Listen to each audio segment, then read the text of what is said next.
Hi there, Bill Wayno here, and a little bit excited. As you know, the 22 MLS Club was invited out to Keystone, and so I went out there and I got a lot of video. I had one of our club members suggest that I release it in segments, so that's what I'm doing. Unfortunately, this segment is the third part of 3. That's the first one we got complete, and this is the question and answer portion. So I hope you enjoy it as much as I did. How many do you have sold to dealers? 700.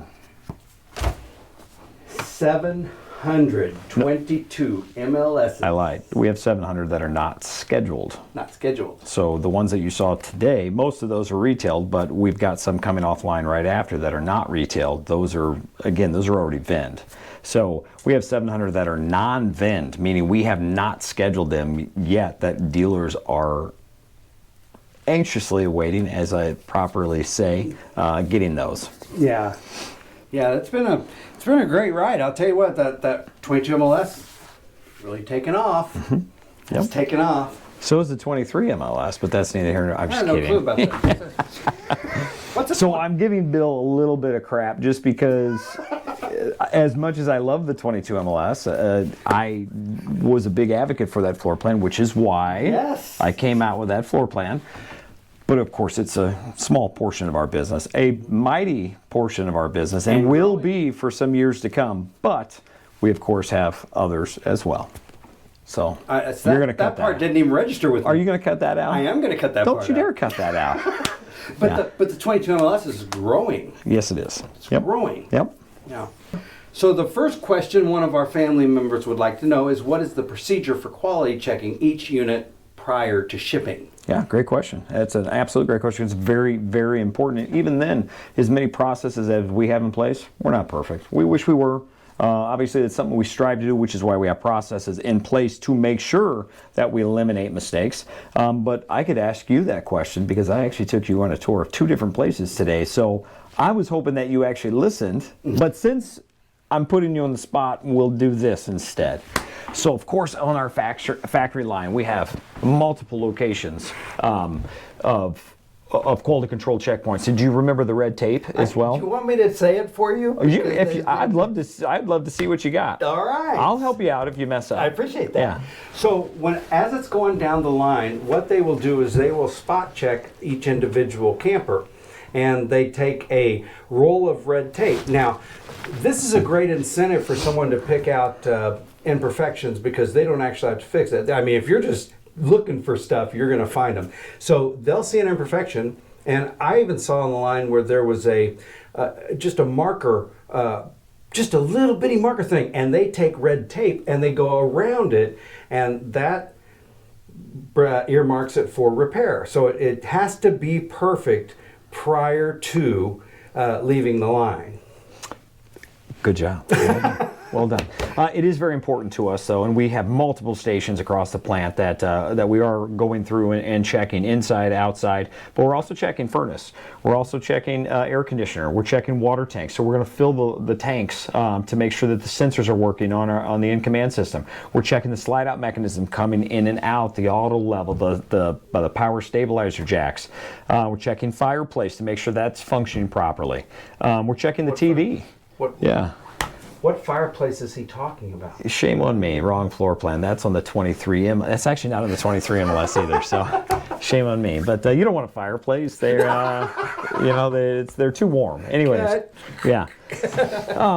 But that's just on the actual factory line. Now, if you remember the very last station in the factory, that was our PDI station. So the idea is it rolls out of the factory. Remember, it rolls right back into that last station. That's where we're dumping all of the tanks. That's where we're going through, checking the slide outs in and out again, right? We're doing our last check inside the plant, and this is right before our quality control person. The idea is that they sign off on it right then and there. And thankfully, some of the 22 MLSs, we did do that today. But if it doesn't, if we can't sign off, if we're missing parts, it will sit outside the building until we can actually check those things off. And with all the part shortages today, that's pretty common, unfortunately. But from there, we do have another PDI facility, which you toured today, and I'm sure you got a little bit of cut video from that. We'll cut that right now. And that will, we have a third of our fifth wheels and trailers here at Keystone go through that production facility, and we're trying to identify some trends or some areas that maybe we need to catch and work on. For example, if we send something to our secondary PDI facility, if we're not finding something, we're not trying hard enough, in my honest opinion. So we want to find something. We want to find something and send it back to the factory. But another thing that we do is we always run our trailers and fifth wheels in big bulk runs. They're not big, but maybe anywhere from 10 to 15 to 20, depending on the brand and the plant. But the reason why we like to do that is, let's say a trailer, a 22 MLS, goes into the secondary PDI. Maybe the secondary PDI plant finds something wrong with that trailer. We're going to check all 10 of those because it just came offline. We want to make sure that it didn't happen on those last 10 as well. So it's an unbelievable facility. It is a brand new facility. I say brand new within the last year and a half, and we're very fortunate to have that facility. Yeah, and it keeps you from making a run of 150 that have to be addressed. Sure. You kind of contain the situation in 10 or 15 units. One thing that got missed or released, which we covered in our factory tour, by the way, was the LED drip. It did happen to several of our members, but they've addressed that. And I'm going to cut to this video again of that front window. We took a picture behind the wall, and the window itself is setting in a bucket. A bucket. There's absolutely no way that could leak. So I mean, we've addressed it in our club, the fixing of that. But I'm sure you could also take it back to your dealer and have that repaired. Sure. But a little bit of sealant, should be pretty easy to fix. Yeah, absolutely. Can a 22 MLS owner obtain a wiring schematic? Part 2 is for the OTG wiring. Can we get wiring schematics for that? So what I can give you is our color-coded wiring diagram, which I do have, but an actual wiring schematic, it is proprietary stuff. It's quite honestly, I can't take that stuff home, and we don't want that information getting out on how we are building it to other manufacturers that might not have as many tools as we do to give them the blueprint. So, agreed. Not that our customers would absolutely do that, but unfortunately, it is not something that we can give out. Yeah. However. This doesn't necessarily go to wiring schematics. I've had customers call me, or call through a dealership asking, I want to hang this so-and-so on a wall, or I want to attach this to an interior wall. How do I know if there's backing in there? And that is a call that can be made to our retail department, our service department. Mm-hmm. Now, obviously, you were down in our retail department. There's things that are more pressing, as in if a part's failing, we need to get that out right away. But it is a call that can be made where they can identify or isolate maybe some schematics for you and get you the information that you do need. Okay? Anything that supplies with that number, right? Yes, absolutely. For that place. Yep. And I was just in there, and they said they try to, their answering rate is about 95% in less than 20 seconds. Our tour on the service department was supposed to last about 30 minutes. It went an hour because they're so passionate about how good they really are. And I loved it. I didn't want to stop them because our service team, in sales, we try to design them. Our engineers tell us what we can and can't do, and they engineer things great. But if it wasn't for our back-end service department team, we wouldn't be the brand that we are. So we're very fortunate to have them. Okay, so the next one, we don't need to pre-read this because we already answered that. Because can you travel, the next question is, can you travel and are the supports strong enough with 60 gallons of fresh water in the tank? Note, a boondocking question. Yeah, great question. So if we're going to put a freshwater tank in there that holds a certain capacity of water, it has to be able to be full in transit. So we would never be able to put that in there if it wasn't able to be full in transit. So great question, but yes, you are safe to go. Part of the reason why we put that in the rear on a lot of our trailers, for example, a freshwater tank, we try, not every floor plan, but in most of our floor plans, we try to put that into to the rear to just offset some weight too, if you need to. Yeah, absolutely, that's a great idea. Can you give us the make and the model of the frameless windows and the type of sealant you use? So I meant to look this up, and that's my bad. The manufacturers of No, you did already. The manufacturer of that front window is Guardian. Guardian. Okay, Guardian makes that, and it is a automotive. Windshield. Yes. Not a window, windshield. Very impressive, and that doesn't happen on all those other models that you see those front windows on. So there you go. But you can get. I'll get that information for you. My apologies, I kind of forgot to do that. Yeah. Differences between the East and West. We have a member that may have just beat you to the punch on this. I haven't opened up the email yet, but she said that she made a list, an extensive, exhaustive list of differences between East and West. So I think we've already got that covered. But any big major ones you can think of, differences? Of course, the largest one is going to be the windshield, because we don't have the facility out there to properly install the windshields, because we only have one brand that actually puts windshields out there, and that is Cougar. Some of the other ones we had been building our booth dinettes out there a little different, and our booth dinettes do have drawers in them. Now, I will always tell customers this, and both ways are great. I've never changed it out there because the West Coast dealers are used to having that and having that as a feature to sell. And I truly realize that is a good feature as well. But you also, in Indiana, the version that we have in Indiana, you have full storage underneath. Yes, you lift the cushion. And the shoe cubby too. Yes, you do have that on the 22 MLS. That's exactly right. My wife would not trade that for the world. Yes. But with the drawer, you're limited to what you can actually put in there. So pros and cons of both. I totally get the drawer. I like the drawer. It's more functional. It's easier to get into things. The downside of the drawer is you're not able to store larger things in there because you're taking up some of the storage just by having the drawer in there. So pros and cons of both. Quite honestly, I'd like to hear the feedback on that. What your customers think. Yeah, I'll tell you what our customers think. Our customers think it was genius that you have both options available, because we have people in. Fair enough. Yeah, we have people that are in Arizona that drive to the eastern area to pick up theirs because they want the window, and we've had the opposite. So I get that the factory just doesn't make it there, but it sure is great having both options. Could I say one thing real quick? Just kind of to the point of driving back and forth. I realize the time that we're in. We're in a time where if you can find one, you're going to buy it no matter where it's at. Right. It is not normal in most cases. We're in uncharted waters. We're always going to recommend that you buy someplace local. We want you to support the local dealership. So just note that any Western dealer can get an Eastern built travel trailer as well. Oh, okay. good to know. Our fifth wheels all come from Indiana.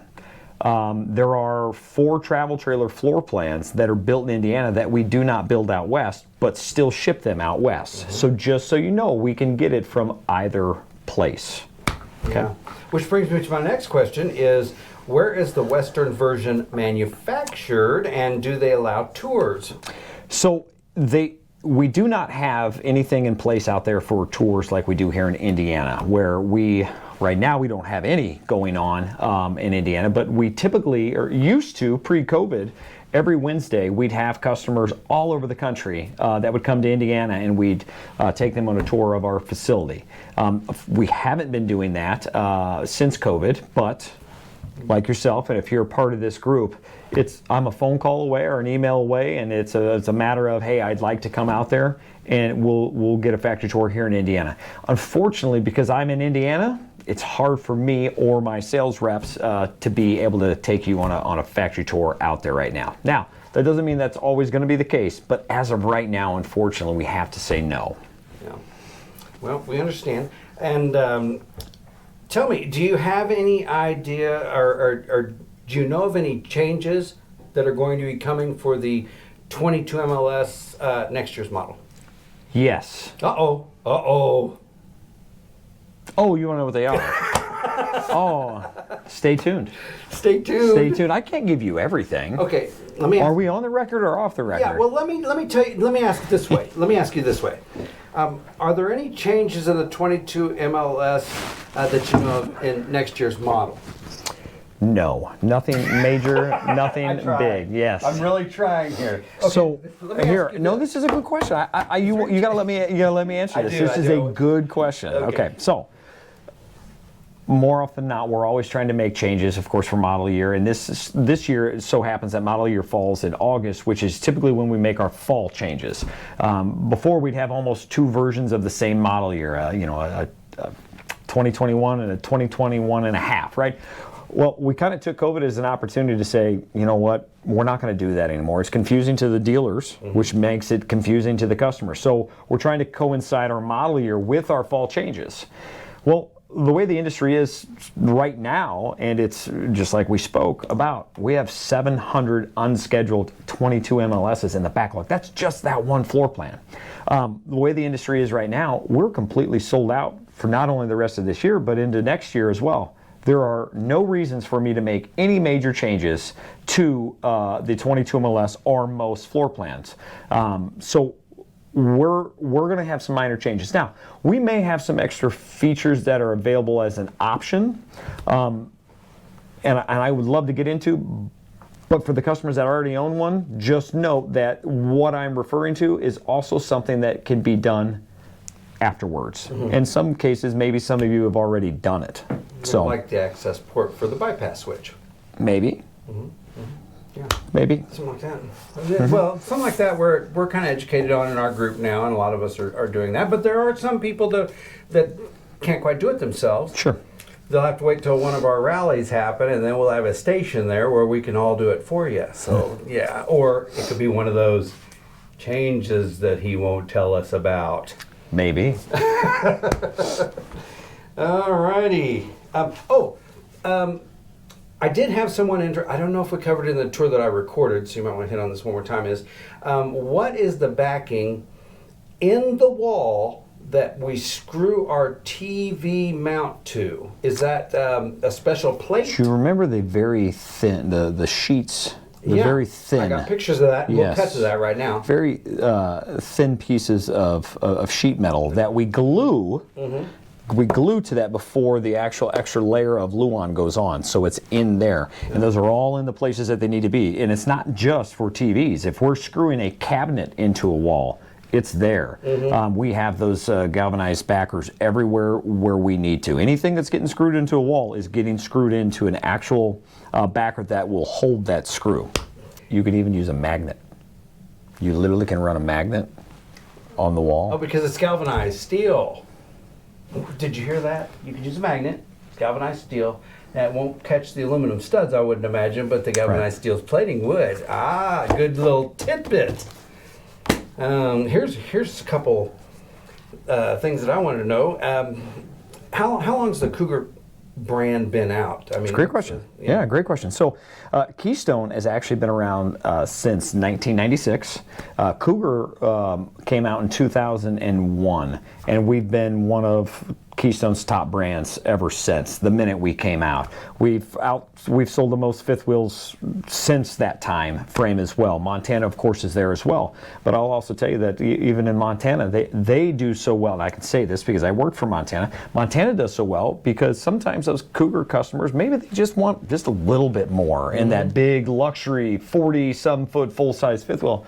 Well, they had such great luck with Cougar that the natural tendency is to go up to that next level, and the Montanas are constructed very similar to the Cougar. So those two fifth wheels are tried and true. They've been out for a long time, and they're the two best out there. We might be biased, but they are. I think you just covered my next question. What makes the Cougar so superior to all those other campers? And I know That's a great question. We hit on a little bit of you choose to lay over pushing production out faster.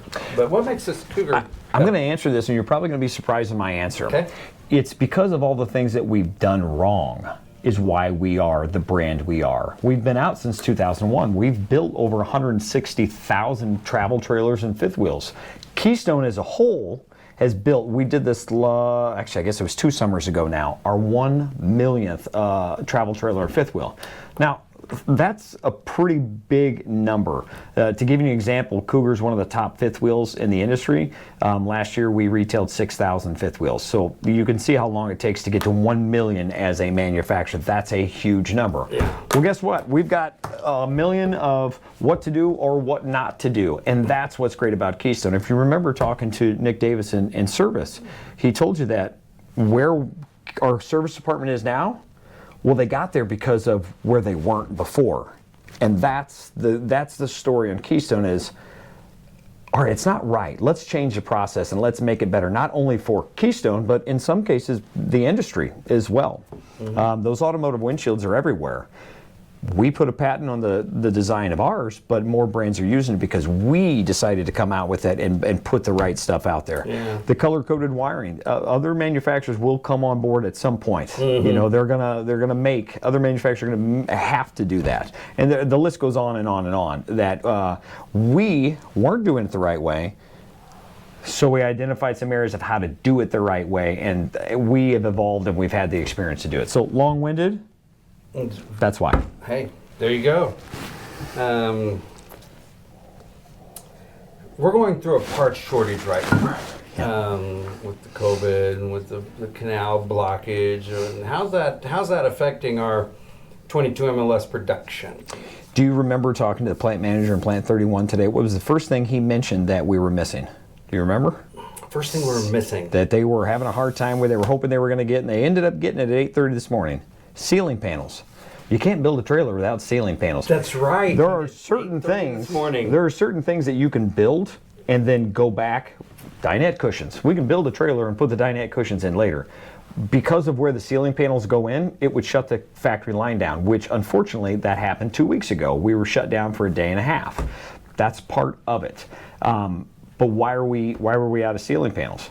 Because of glue. If you were in Texas, you had a big freeze in February. The whole month was basically shut down because it messed everything up down there. Well, unfortunately, it messed up the largest glue supplier for our industry, and our vendors were struggling with it. And it's unfortunately that lead time kind of took to end of April, 1st of May. Ceiling panels, we need the glue for them, and unfortunately our vendor did not have them, so that can shut down the plant. But that's just one of many things, and it's a lot of little things that you might not even ever see in a trailer. Auto industry's having a hard time with chips right now. They can't build vehicles because they're missing chips. Yeah. So there's a lot of issues out there, but it is something that we're certainly trying to battle through as best that we can. Our purchasing department is amazing at how they keep us running, how they can find the parts we need to keep us running. Yeah, it's just crazy. It's crazy. When officially do you call a model produced a 22 instead of a 21 model? That'll be August, first part of August this year. So if it's on the factory being built August 2nd, will the title read it's a 22 model? It should, and I'm being very vague there because if I lose a week of production, no. It won't, unfortunately. So there's just so many uncertainties there that the idea is that when we come back from that weekend going into the first week of August, yeah, that's the new model year.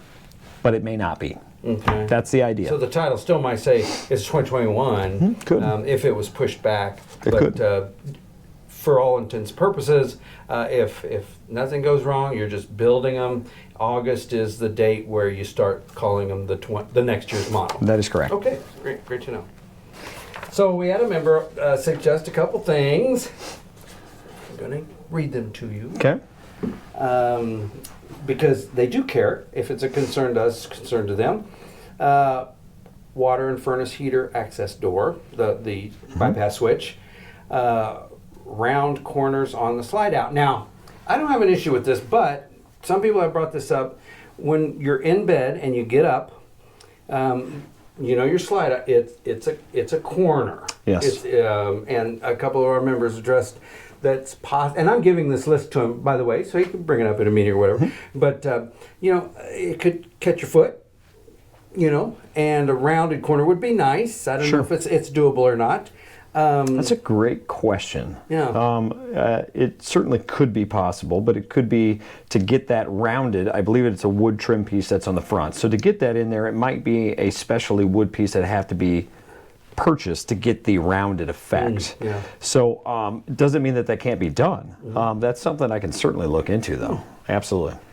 The door opening on the in command, they want the hinge on the other side. That way when you walk into the door, you're opening it. You don't have to you go around and then open it. You see what I'm saying? I do. That. I do. So I'll ask this question. Yeah. I'm very OCD. Oh, what? Yeah. Oh, Both of those doors, they open this way. My daughter is the same way. I'll let your 22 MLS family tell me what they want. I'll tell you what. But I'm going by my OCD-ness. Right. No way in the world could I change that without knowing that the vast majority of people actually would want that. Right. Okay. Well, that brings us to a poll. We'll just have to have a poll. Yeah. We just hit over 200 strong, though. By the way, this morning I've noticed we have several other members there. We are going to make a few cuts there, but other than that. Okay. Bigger rear bumper to hold a larger sewer hose. The bumper, I guess the largest on the bumper. Okay. Above bed door hinge. Oh, you gotta see my next video. So you open up the door above your bed, which there's plenty of room there, by the way. I just want you to know that. But it slams closed, and it's a little bit heavy. So a friction hinge is what I put on, and it stays. Okay. That doesn't come standard on the 22 MLS. Somebody expressed a want for that. I've noticed that on some other forums as well, a part of some of our half-ton fifth wheels in the rear of the trailer not doing the same thing. And that is on my notes as far as looking at. There you go. Make the seal around the front window not have a gap. Which we talked about. Yes. Hey. Yeah, but that is interesting. So the natural way we would put one in would be to have the gap on the bottom. However, because the bottom has rounded areas, it's more difficult to try to have that seam meet up. Now, I've also seen someone post on, I believe this group, where the gap was a little bit large at the top. Shame on us. That's not ideal. I noticed that is something I brought up to the plant after I saw that post, and I wasn't real happy about that. And we certainly can do better. But that would be pretty common if we did put that on the bottom. I will tell you, that is just decorative. You do not need that whatsoever. I could take that off tomorrow. It does not seal that windshield whatsoever. The windshield is actually sealed behind. It is more of a decorative piece. So shame on us for having that big of a gap, but it is more of a decorative piece. And I've said that from the beginning, and that was me, by the way, with the gap. And they gave me some rubber sealant, and it looks like it's a solid piece now. But that window, what's so important, that I'm going to say this again, is that window sits in a fiberglass bucket. So it's in there, and then there's a huge bucket that goes around the window, so there's absolutely no way you could be getting water inside your camper from the window. It doesn't address the LED light strip that we had a few misplaced pieces of sealant there, but it wasn't the window seal. So, and again, back to that, Bill and I spoke either through Messenger or I've already forgotten, but I know that we spoke about this concern about the window leaking, or what we thought might be leaking, and it was actually the LED light strip. Right. So from our customer service department, if we were to get a call in from a dealership saying that the customer states that the windshield is leaking, the first thing that we do is we start from the top down, and the last thing we check is the windshield, because more often than not it is maybe a sealant up above, where we're screwing the roof line down, where maybe it broke loose a little bit. The wood trim. Oh, the wood trim piece, yeah. That could be as I hate to even say this, but that is a purchase piece that we get because it has such unique angles, and it's got to cover the actual fiberglass as well. So if you actually look at that, it's pretty thick in diameter as well, so it covers the rough edges on the windshield. So it's a pretty intricate piece of wood there. But it could be as simple as a stress fracture, unfortunately. So those are corner pieces, and then you've got the straight pieces that go along with that as well. 8 separate pieces in that? I or believe is it's it 8 one- separate. one No, because piece? I think it's 8. I'm pretty sure Is it's 8 that go together on that, but it might be put together that way. Yeah. So it may have, just again, with expansion contraction, you're going down the road, it could be something that broke. The good news is that, of course, we'll be under warranty, and we'll get that we'll get that fixed. It's not ideal, but we'll certainly get that fixed. Okay. And we shouldn't see a shortage on something like that, though. No, and I've only seen a couple, and one was from I your have site. too. Yeah, I've only seen it happen a couple times. Okay. Since 2016, since I've been dealing with windshields, I've only seen a couple. Yeah, and again, I may not have covered everything that we all wanted covered, but we're going to leave this interview open because we have some great relationships here at Keystone right now. And so as questions come along, they're going to keep their line of communication open to our family, and we'll be able to go straight to the source, which is invaluable to be able to do that. So because we love our Scott, and we also love the other people that we met here today. And so, Scott, thanks for coming in. I had a pleasure. Thank you. Thank you, everybody, as well.